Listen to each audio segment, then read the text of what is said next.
Halo semuanya, kembali lagi bersama saya di channel Imanime Celebes, sebuah channel yang akan membahas tentang semua hal unik yang ada di Sulawesi Selatan dan masih banyak lagi. Di video kali ini kita akan kembali melanjutkan serial I Laga Ligo. Dan kali ini kita telah memasuki episode yang ke-34. Oke, sebelum kita memasuki pembahasan, seperti biasa, saya mau mengajak teman-teman semua buat yang belum subscribe, supaya bisa terlebih dahulu ditekan tombol subscribe-nya, supaya channel ini bisa terus berkembang dan memberikan informasi, hiburan, serta wawasan kepada kita semua. Oke? Kalau sudah, langsung saja. Mari kita memasuki pembahasan. Inilah dia I Laga Ligo Series episode yang ke-34.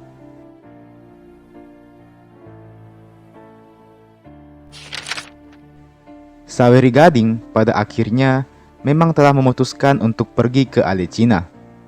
Meski begitu, memang Saweri Gading ini sudah terlanjur cinta dengan Wetendri Abeng yang tak lain adalah saudaranya sendiri.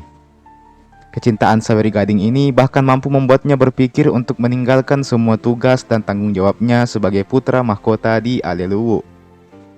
Saweri Gading beranggapan bahwa segala tahta dan jabatan yang akan diwariskan padanya ini tak lain hanyalah beban yang akan mengikat dirinya seumur hidup. Saweri Gading adalah orang yang ingin bebas dan tidak terikat dengan segala tugas, beban, dan tanggung jawab. Andai saja dia bisa merelakan semua jabatan itu demi menikahi Wetendri Abeng, maka niscaya Saweri Gading akan langsung membuang semua status jabatan miliknya. Cukuplah Wetendri Abeng sebagai seseorang yang dia miliki. Namun, memang kenyataannya amatlah pahit. Nyatanya pernikahan sedara tidak akan pernah diizinkan oleh sang Patotoe sampai kapanpun. Meskipun tidak peduli dengan statusnya, namun Saweri Gading juga tidak mau Aleluwu dilanda bencana akibat ulahnya. Alhasil Saweri Gading memantapkan dirinya untuk berangkat ke Alecina. Namun ternyata niatnya pergi bukan hanya untuk menemui putri Raja Alecina saja. Saweri Gading mengumpulkan para pembesar istana. Setelah itu Saweri Gading berdiri di tengah-tengah mereka dan mulai mengucapkan sumpahnya. Semoga Aleluwu senantiasa dalam lindungan sang Patotoe. Berdirinya saya di sini untuk menyampaikan rencana dan keputusanku selanjutnya. Aku ingin berlayar ke Alecina. Namun, bukan hanya itu. Sebagai bentuk penyesalanku karena telah membunuh salah seorang pembesar istana, maka kuputuskan untuk tidak lagi menginjakkan kaki di Aleluwu ini. Aku tidak akan mewarisi tahta Aleluwu. Untuk itu, biarlah nanti keturunanku saja yang kuutus kemari untuk menggantikan posisiku. Selama aku pergi, maka Aleluwu akan kembali dipimpin secara kolektif oleh para pembesar istana. Tentunya keputusan Saweri Gading ini sangat memancing kontroversi. Banyak para pembesar istana yang langsung menangis sejadi-jadinya tatkala mendengar sumpah Saweri Gading ini. Beberapa pembesar lainnya mencoba untuk membujuk Saweri Gading untuk membatalkan sumpahnya. Namun siapa yang tak kenal watak Saweri Gading ini? Dia jelas bukanlah pria pengecut yang akan menarik kembali sumpahnya. Sekali Saweri Gading berkata, maka itulah keputusannya.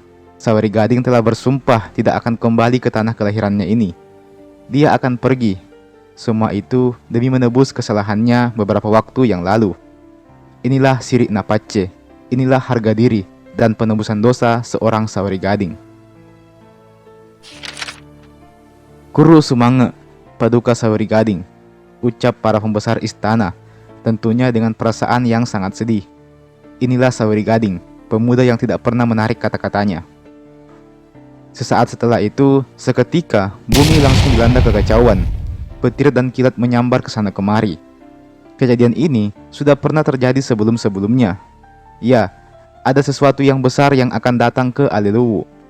Dan benar saja, nampak dari kejauhan, nampaklah dua orang sosok yang turun dari langit. Tak lain dan tak bukan, mereka adalah Batara Latu dan We Datu Sengeng yang telah kembali dari kerajaan langit.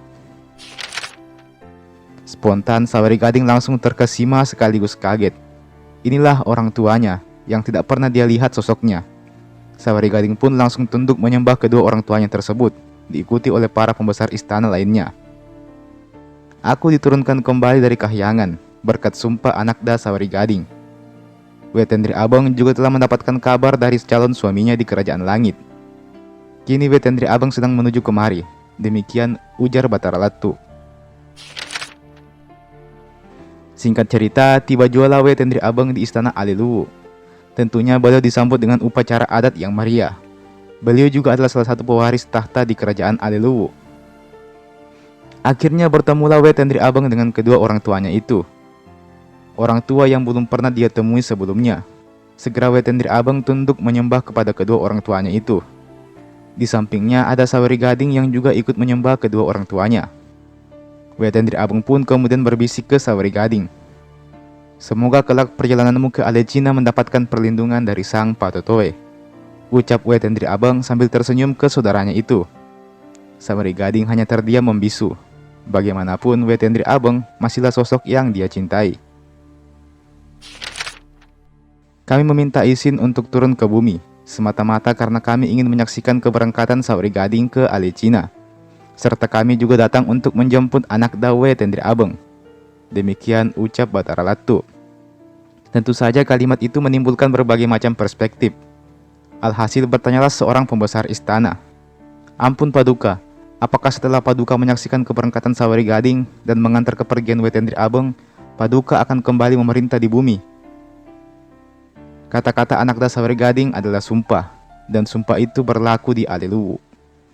Bukankah Sawargi sebelumnya telah berkata bahwa dia akan meninggalkan Aliluwu dan tidak akan pernah kembali? Lalu kelak nanti keturunannya lah yang akan menggantikannya memimpin Aliluwu. Selama Sawargi pergi, kepemimpinan akan kembali dipegang secara kolektif oleh para pembesar istana, sebagaimana saat aku diangkat ke kerajaan langit. Ucap Batara Latu menegaskan. Suasana pun menjadi hening seketika. Ternyata Batara Latu hanya mampir sejenak.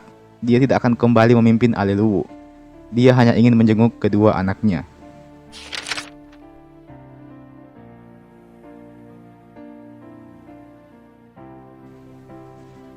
Dan teman-teman, itulah tadi Ila Galigo series episode 34.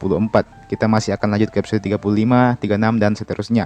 Mungkin beberapa hari setelah video ini saya upload. Jadi teman-teman stay tune terus di channel ini. Oke, jangan lupa untuk like ini video dan share ini video ke teman-teman yang lain. Dan jangan lupa juga untuk subscribe ke channel ini tentunya. Dan nyalakan juga lonceng notifikasinya supaya tidak ketinggalan kalau ada video-video terbaru yang saya upload di channel ini. Dan sebagai penutup, saya ucapkan terima kasih banyak telah menonton video ini sampai habis. Dan sampai jumpa di video berikutnya.